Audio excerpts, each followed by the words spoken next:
বাবুই পাখিরে ডাকি ইবলিসে চড়াই, কুড়ে ঘরে থেকে করো শিল্পের বড়াই। যদিও বাবুই পাখি, চড়ুই পাখি বাবুই পাখিকে এটা বলেছে, আসলে শিল্পের বড়াই করার মতো। এই যে চতুর্দিক থেকে পাতাগুড়ি ছিঁড়ে এনে যে বাসা বাবুই পাখি বানালো, আগেই কোন সুবহানাল্লাহ।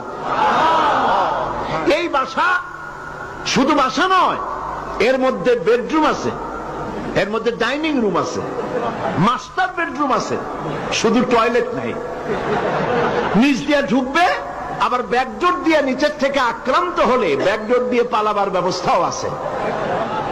এই বাসার ভেতরে কোন বিদ্যুৎ লাইন পিডিপি বা আরইবি কেউ লাইন দেয় নাই, ফলে বেচারা অন্ধকারে তারা স্বামী স্ত্রী কনজুগাল লাইফ লিড করবে কি করে। সেজন্য ওর মাথার মধ্যে আল্লাহ এমন বুদ্ধি দিলেন, কিছু কাদা এনে বাসার